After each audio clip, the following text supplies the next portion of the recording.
Your vote is not a tool of vengeance. It is your secret license to efficient leadership. Register as a voter today by first making sure that you have the ID card. Welcome to the bold analysis. Someone was telling me, Kevin, that statement needs to replace welcome to the bold. But of course, this is also a civic education platform, so I would always remind you that. It is confirmed that there was a mooted attempt by, say, MCAs to impeach Governor James Orengo after the uproar. But the interesting twist in it is that that attempt was not mooted by the ODM party. In this podcast, I'm going to disabuse a notion that was lifted, amplified, and crafted by the mainstream media. And I'll tell you that Orengo is actually speaking Raila's mind. Raila Odinga is walking out of that broad-based thing. Kindly subscribe to our channel. We are finishing. This is the last video we're doing in Embu. And I've been in Embu here since Saturday. We came here on Saturday afternoon. We were building a house for Lady Virginia Mundigi here. Virginia was homeless and stranded with the 5 children. 3 had shida macho and some wounds in the leg, and 1 also had autism. So there was urgency for the house, and we've been here. The house is almost complete. They were just doing the finishing bit. And also, because of the condition of the children, yesterday we managed then to take the children to the hospital, Outspan Embu. Yes, and they were treated, and then we are waiting for other solutions for eye as we still continue to monitor the situation. And then one of the critical issues where we were here is an economic empowerment. Of course, the house is there, but we spent time with the community, my community liaison person, and the other team I work with. We spent time with the community and Virginia and settled on kuku. The kuku was a good idea because number 1, they've said they are doing well around this area, and number 2, akipata kuku ataweza kuuza, zikitaga mayai ataweza kuuza hiyo mayai, and that will be giving him her some daily stipend, and that can be able giving her, and that can be able to sustain her. Now, because of that, we needed then to fence the compound. The fencing is important so that wakieka hiyo kuku, they can be controlled, hazitaweza kutoka nje, because they are supposed to be ndani. Remember, it's an improved kienyeji. It's not the other one. It's an improved kienyeji. So it is a breed she can actually handle. So that is why we've been doing the fence, and I want to thank you because as you can look in this video, the team already doing it. It's almost done. They're doing the fence. So, and even the time they're done with the fence, the cuckoos, someone is making that structure where they're supposed to be there, and now these are the cuckoos that are supposed that she's going to rear. So we looked at 5 wale wakubwa, wale wenye wataanza kuzaa after maybe 2 months, then 5 wale wadogo, those ones that she will still take care of them. So at least ataanza kupata some money like immediately. But then what only then is remaining is the toilet, which will be done tomorrow on Tuesday. The toilet, watakoroga the floor and wajenge. Why we went for this is because hapo hakuna sewage line. So we have to do this pit one, but we make it in a very good manner yenye inaweza control, alafu awekewe gate, and we shall have done our part in this project. And that toilet is what we'll do tomorrow. And I can tell you that partner with this work, the toilet needs around, I think only around 20,000 or so. We'll be able to finish up the toilet, and the program ends there. And I want to say thank you as you purpose to partner with this work. It has been our April project, and we thank God. This is where they stay. This is their bed. The mother, mama, our watoto wanalala wapi? Hapa kwa neighbor. Na nyinyi mnalala huko na mzee sasa. Yeah. So you can see the situation and that is our mission for this month. We want to help mzee. So nataka tu uambie kwamba wewe unaitwa nani? Na naomba sana uweze kupata nyumba utashukuru.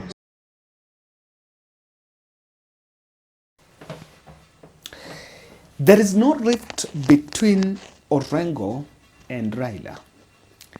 The rift is the making of the media and a well-guided intelligence report that Odinga is, because the question here is this: between Orengo and Ruto, who can Odinga choose?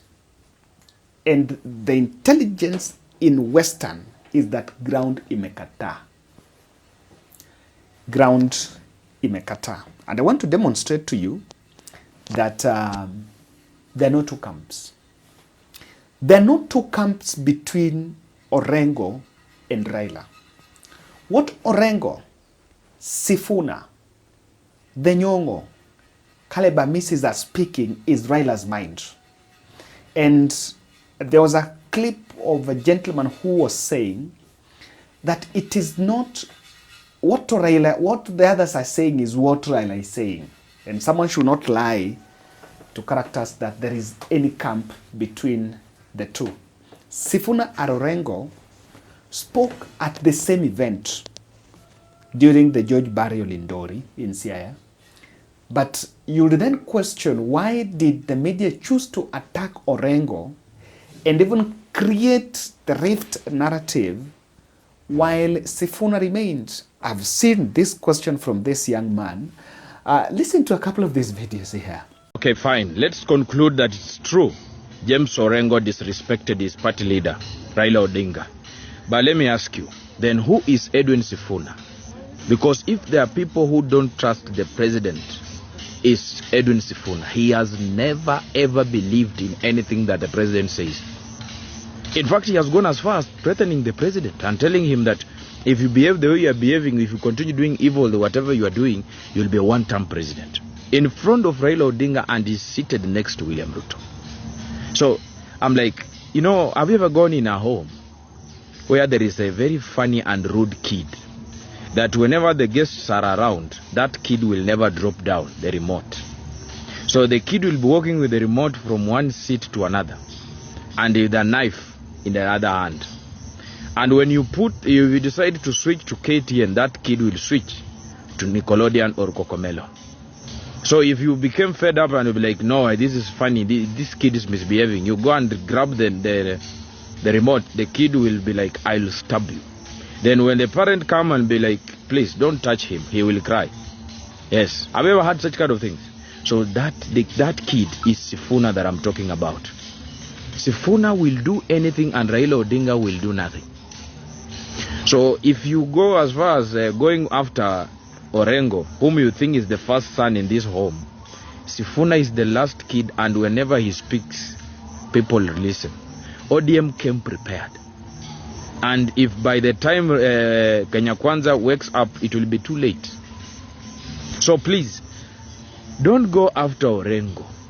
Go and sit down and talk to the SG, Edwin Sifuna, who doesn't trust your party leader anymore. Who doesn't trust your party leader from Kenya Kwanza? That's what I mean. That guy is ever doing his own things. In fact, he almost read out the agreement they signed between the two parties, Kenya Kwanza and Azimio, in SK Mashara's place. And he was looking in the eyes of ODM people and telling them, if you are not going to do the right thing, I will do this. I will tell you this. He looked in the eyes of Cheriot and he told him, bro, go and tell your master that this is not right. So if you continue abducting kids, we will go clear and tell you have gone opposite the agreement you had. So you going after Orengo is just a long con. And Kenya Kwanza, be prepared. Whatever you have been doing to other people, especially the President William Ruto, it's going to be done to you very soon. Raila is not stupid and is not sleeping. He is very much prepared.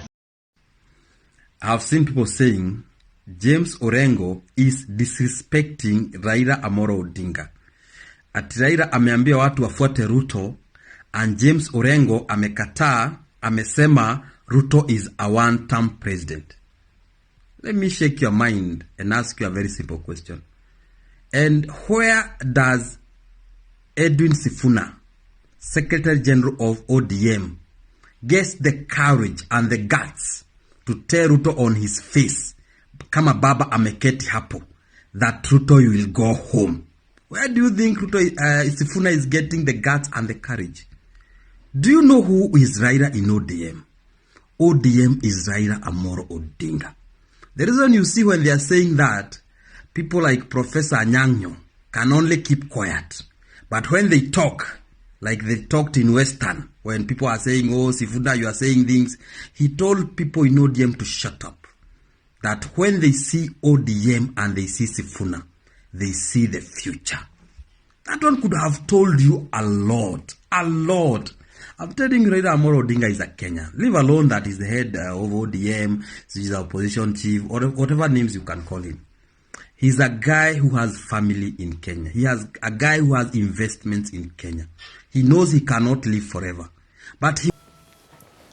Interestingly, can you have an answer? So this is what happened. They picked Orengo for the rift narrative. It is actually coming out clearly, and from the ODM wing, that Nyamori with the Ramogi professional dancers, that caucus, I saw someone saying that should be the best description for them. There's some people, some professionals coming together, but I think they're professional dancers. That's what I knew about Ramogi.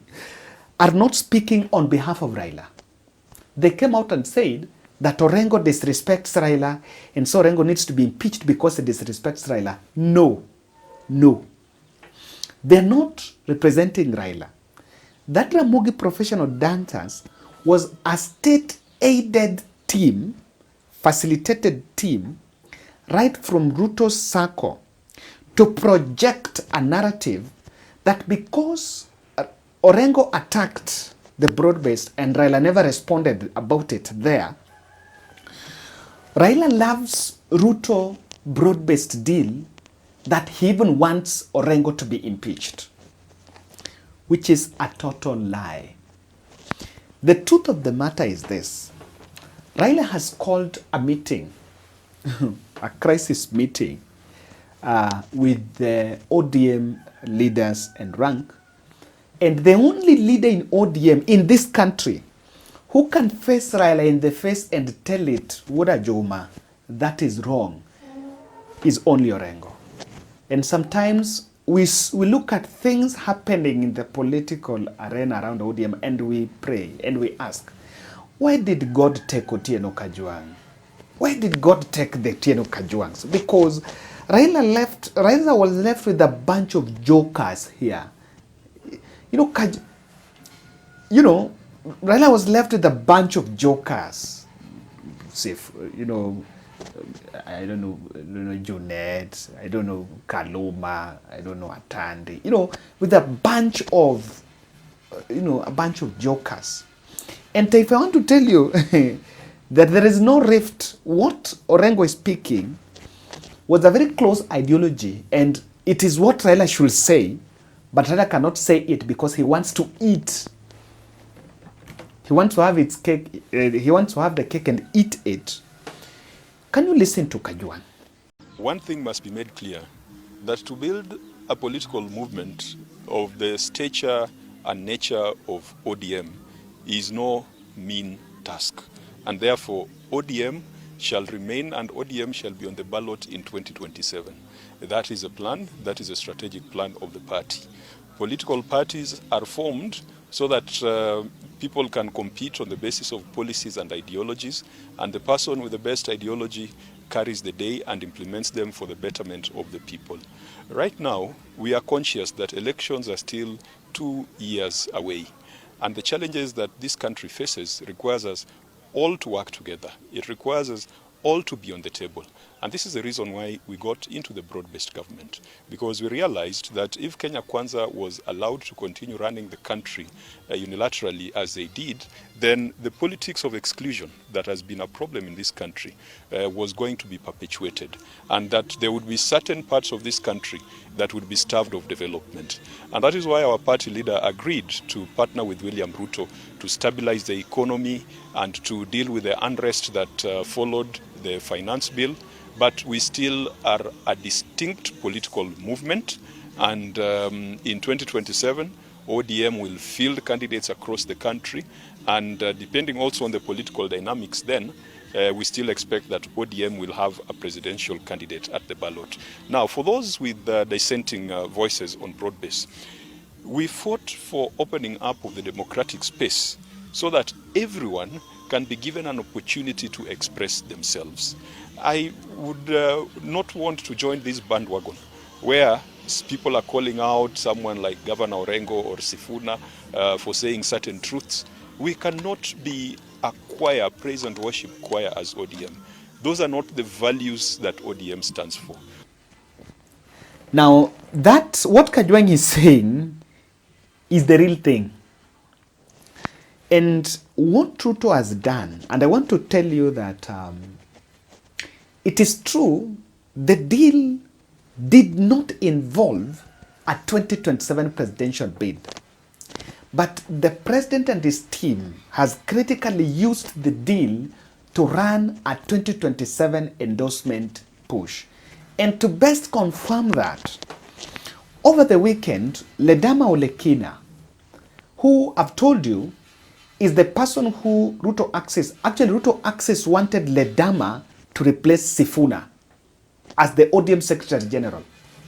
Before that deal was signed in Bomas, and that is why actually Ledama was in Bomas as the MC, not in Bomas, in KCC at the MC when that deal was being signed. So that if Sifuna would not be there, Ledama was supposed to act as the interim Secretary General of the ODM party. So tomorrow, on yesterday, the deal came out. Do you know that William Ruto has been facilitating Ledama Olekina to be the kingpin of Masai?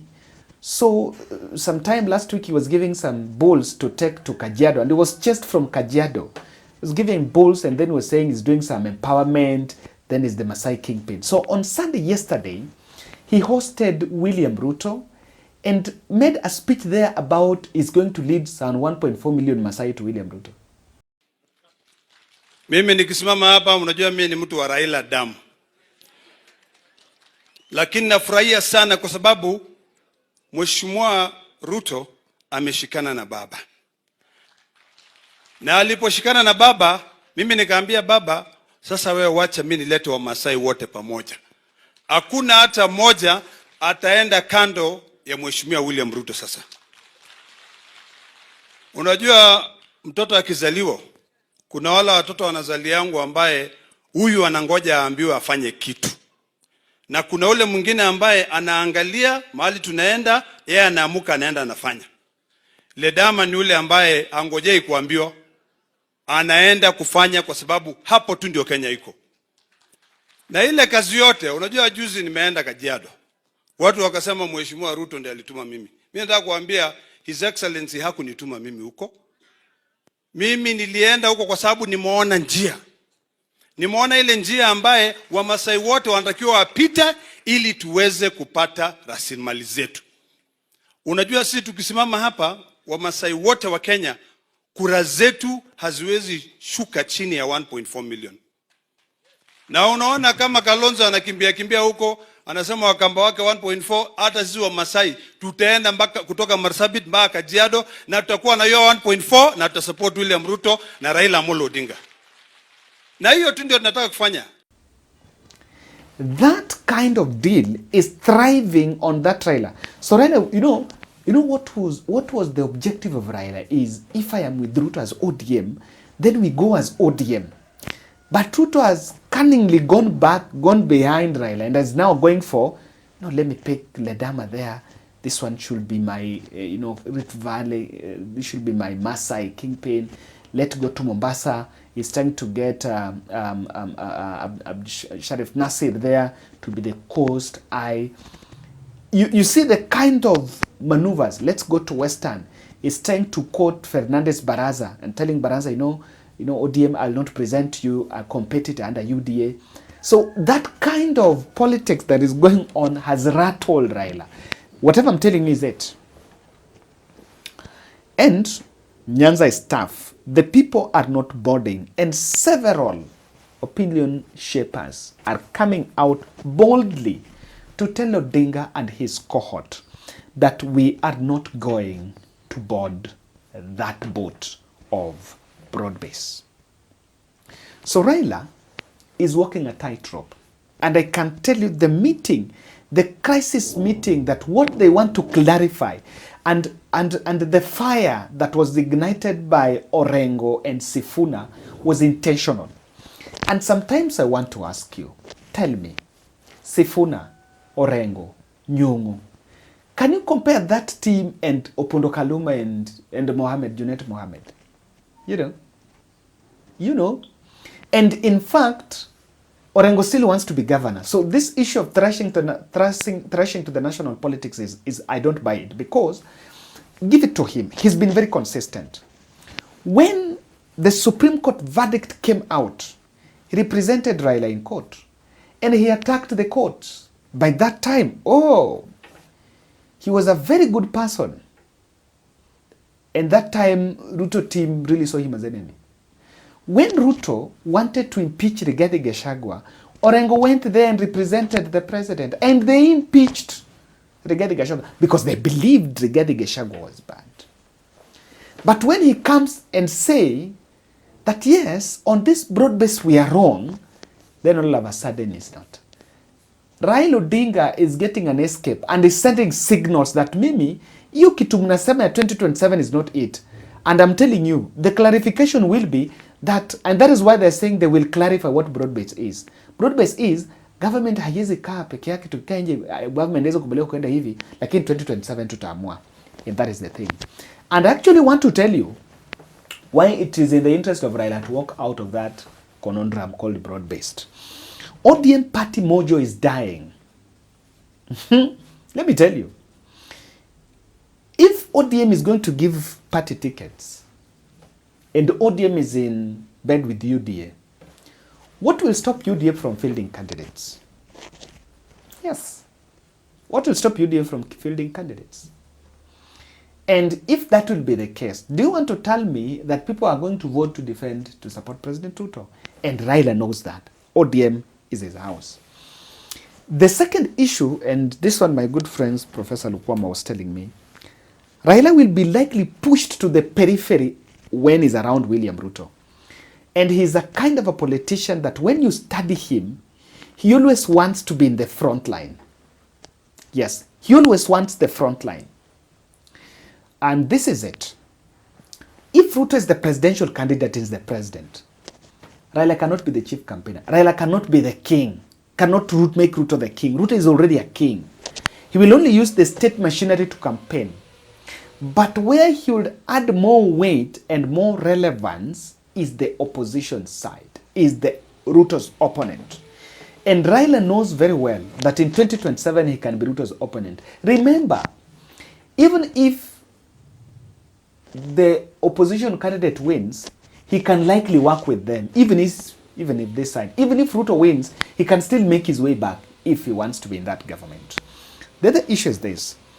The Raila base, there is a transition, there is a succession that is going on.